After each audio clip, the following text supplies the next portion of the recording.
We keep on moving, we keep on moving along, we keep on rolling. No, we ain't slowing it down. We ain't slowing down. On moving, we keep on moving along, we keep on rolling. Yeah. No, we ain't slowing it down. Let's go. We ain't slowing down, baby. Come and show me how. Gotta do it right now. You know you gotta hold me down. Cannot let the moment pass. Good things they never last. Pull up in a whip, you know I had to hit the gas. Yeah, that's premium. Pull up with a team and I'm ain't worried about the other side. They know that they ain't beating. I'm on everything I love. Work to the man above. Keep it cool, calm, collected. At this point you get the message. Life is hectic, but we gotta keep it rolling. No, gotta keep. سلام رفقا، به ویدیویی از همیسا خوش اومدید. امروز نمایشگاه خودروی گیلان اومدیم که بریم با هم یه ماشین رو ببینیم غرفه به غرفه.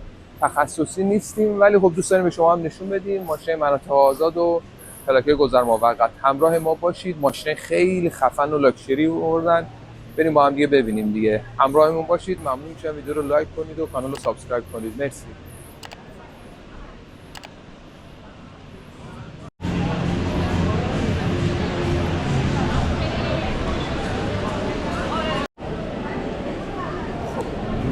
یه نزدیکتر ببینیم یه ماشین هیوندا.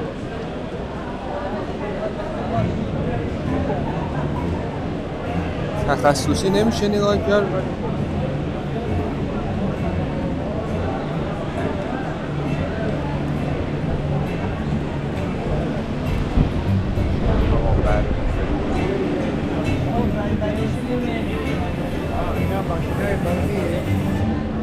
یه داخل شو بگیر. داخل شو. ماشین تمام برقی. قشنگه. جا خوشگل این. من داخل آدم نشسته بود نتونستی برم.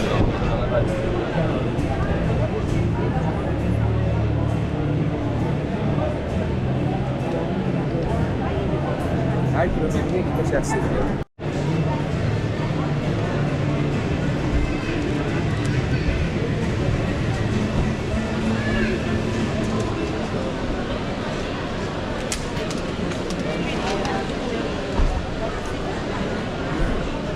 ببین اصلا بوی تازگیش واقعا حال میده.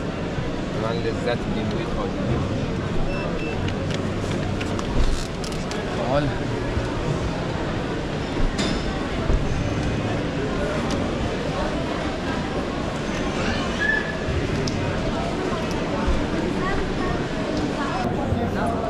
این چیه؟ تویوتا کورولا. تویوتا کورولای ما اومدیم فقط ببینیم، هیچ چیز تخصصی نداره.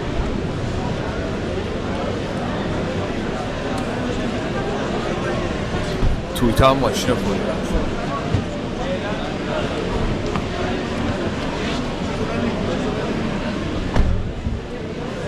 خدایی تویوتا جزو ماشینایی که هادی داخلش نشون بده، جزو ماشینایی که غوله. اصلا این قدرت و ابهت ماشین مشخص. الان چراغش روشن نیست ببینیم ولی چیه این تویوتا؟ این آفرودیا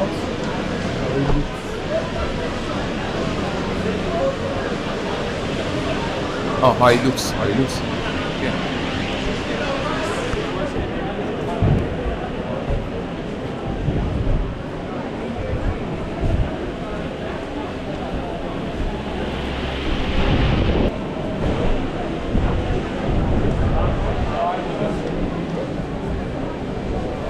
خیلی جالبه که اکثرشون هم چینی نوشته پشتشون. نمیدونم استفادهش چین تولید شده یا چیه.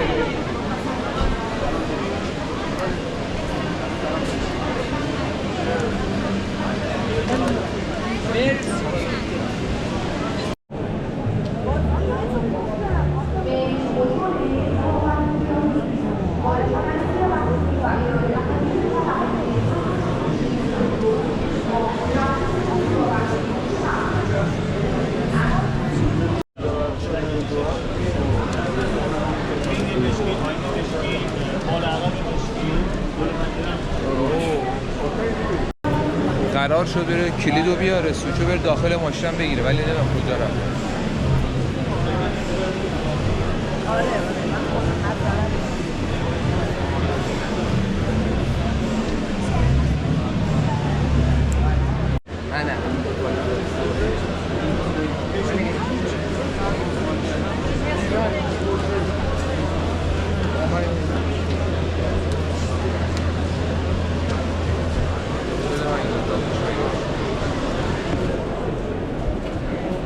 آقا مبارکت باشه. ما که پراده دست بردار. خب بچه‌ها واقعیتش اینه که اولا خیلی شلوغه. یعنی شما واقعا میخوای یه ماشین رو بری داخلش رو ببینی باید کلی صف وایسی، نمیدونم هزار تا دنگو ببخشید نورم اینجوری میشه دیگه، این نمیدونم چیکار میشه کرد. و اینکه برندهای کیا، هیوندا، میتسوبیشی، نیسان، بنز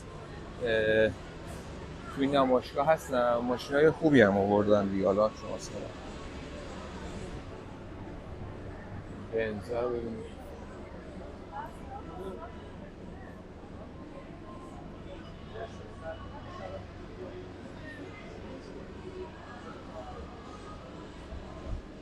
میشه رفت ماشینا رو هم دید از نزدیک دیگه، ولی خب دیگه حالا ما یه سریاشو دیدیم. اون فقط پایین شلوغ بود، درسته؟ اینجا یه خورده خلوت‌تره. موتورم چی؟ آره اون یه دونه جی کلاس فکر کنم الان میره. موتورهای خوش رنگی هم داره.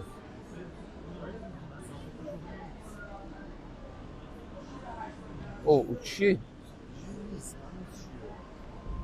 این هم چیزا سابه فکر کنم ها. این مش چینی های چقدر گنده هستی.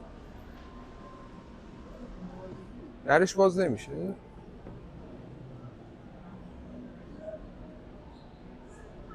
چه برندی این بچه ها؟ نمیدونم خودم چه برند. چینیه. این چقدر رنگش خوبه حاجی. این رنگش خیلی خوبه. اوف حالی BMW ایول. مای خیلی خفنه.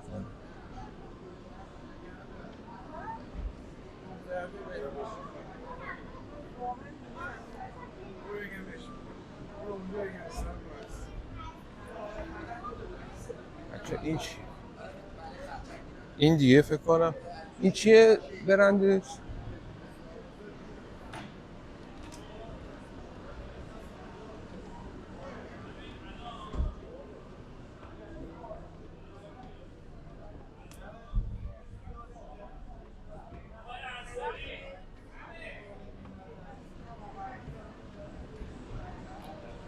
چه برندی؟ 212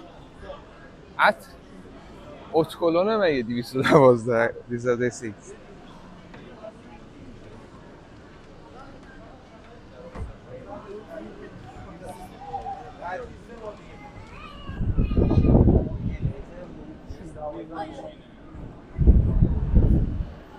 برندش ناشناسه.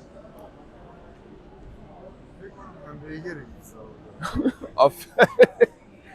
دوستمون میگه همبرگره بچه‌ها. من که تاوال نشده. این چینی هن نه؟ پیش پرداخت 790 تومن.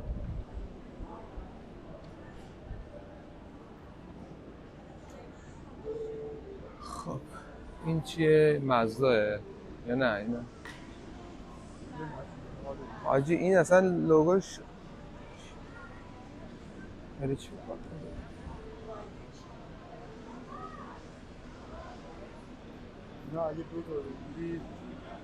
یه دونه هم اشانتیون بهت میدن ها. بچه این 3 تا لوگو آودی هست، این 4 تا داره، این 3 تا داره. این لوکانوه که تو خیابونا ما خیلی دیدیم لوکانو رو. بعد نمیدونم چیه. بریم اینور فکر کنم ماشینش باحال‌تره. اینجوری ماشینای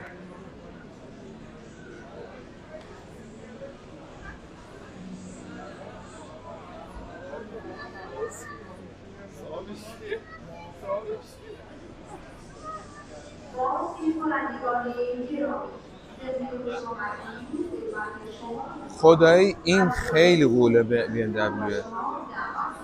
خیلی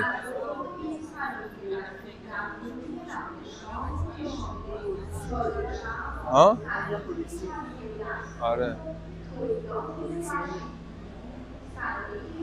حاجی اینا رو ولی اینا ببین اینا خوراک دریفتن ها.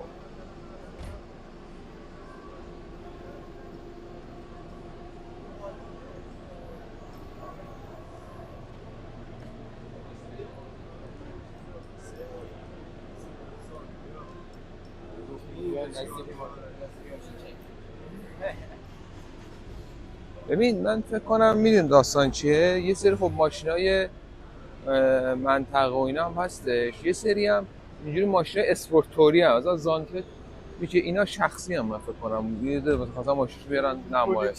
آره اون سوزوکی که شما میگی اینه دیگه، جمینی بود. آره چقدر بزرگه خودش.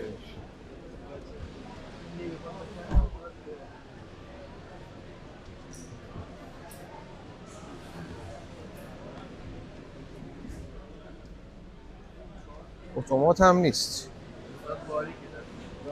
اتومات هم نیست ولی خب ماشین خوشگلی در کل ماشینایی هستن که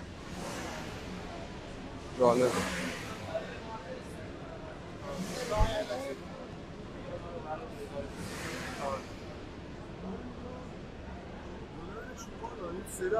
آره این خیلی خوشگله.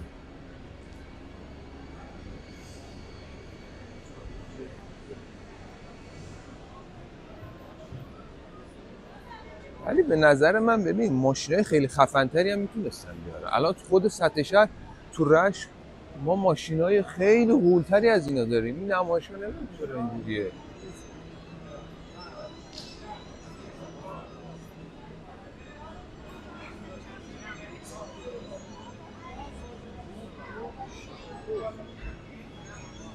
آقا تو رشت 3-4 تا ما حداقل اینا داریم.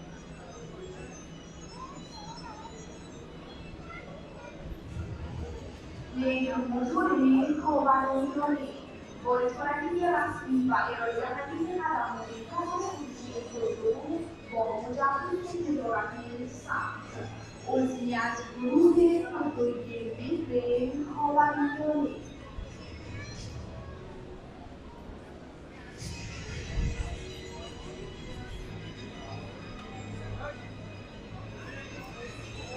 بچه‌ها در کل بخوام بهتون بگم این صدام داره حرف میزنه. ببین خوبه نمایشگاهی به نظر من اوکیه، ماشینای خیلی خوبی. اینو الهی بگیر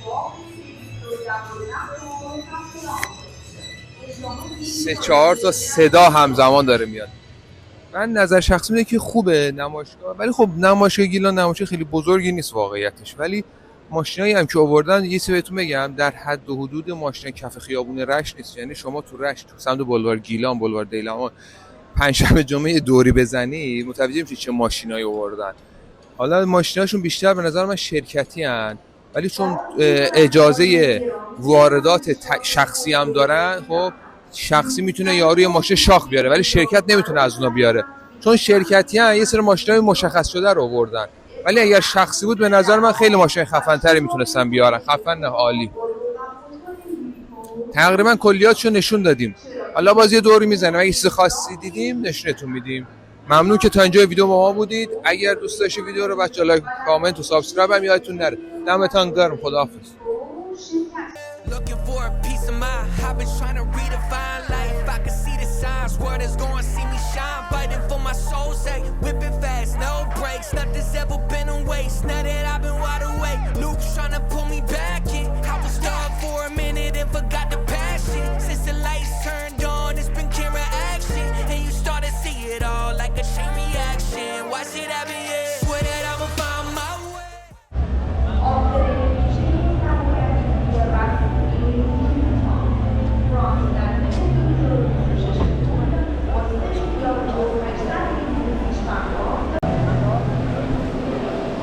آقا درود بر شما، خسته نباشید.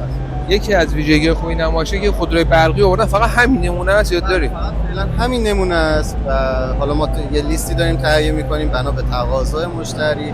می‌خوایم تعداد بیشتری وارد بکنیم که خدمات پس از فروشش هم خودمون تهیه کنیم. در مورد این ماشین توضیحاتی میدین؟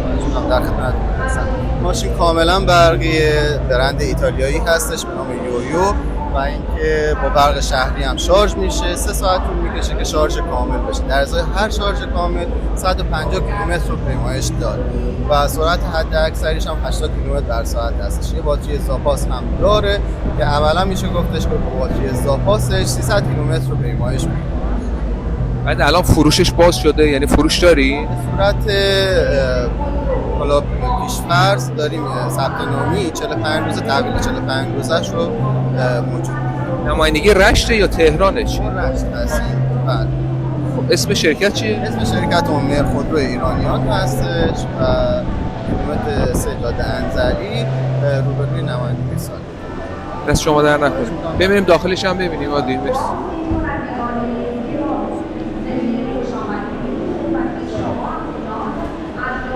بچه دستگیرش رو بگیر به باله.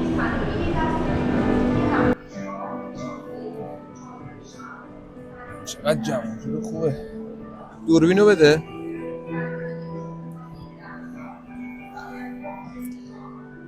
قشنگ مفید و مختصر. اینم درصد باتریش فکر کنم 63% ساده. خیلی خفنه. خوراک شهریه واقعا. برقی، کم مصرف، کم هزینه. سقفش هم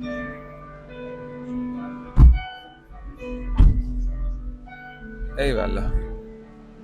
آقای فیلم بردار این قیمتش هم بگید. بعد خواهش میکنم. بین 1,600 تا 2,400 بنا به آپشن‌های متفاوتی که داره متغیره. مثلا توی فولش خب سقفش به صورت کروس هستش، کاملا برداشته میشه و صندلی ها برقیه و ایربگ داره، مانیتورش بزرگتره. معمولا همین آپشن 1,600 تا 2,400 نقدیه یا نه مثلا فروش به صورت شرایطی. چون ما تحویل 45 روزه داریم معمولا 80% رو پیش پرداخته، 20% هم موقع تحویل. بسیار عالی. موفق باش. دستتون در نکنه. مرسی.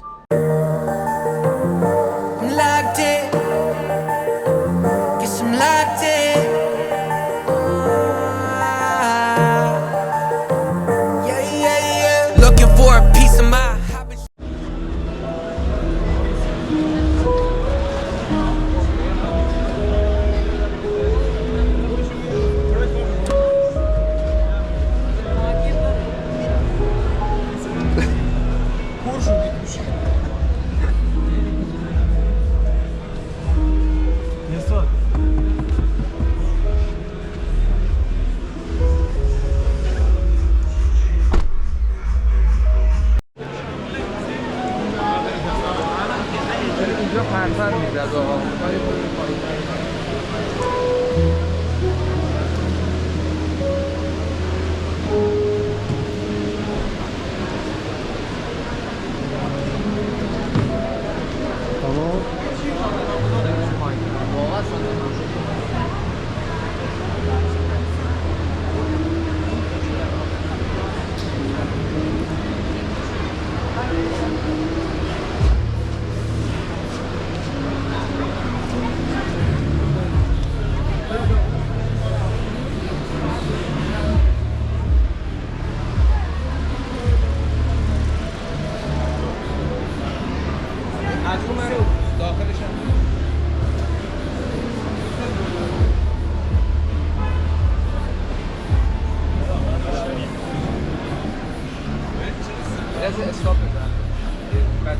بچه این ماشین رو فکر کنم تو خیلی این بازینا هم دیده بودین. اگه تو برای فیلم سوارگون نگاه کنید من خودم تا حالا نشستم داخلش. واه این شخصی ما فکر کنم استفاده شده است. بده من دوربینو.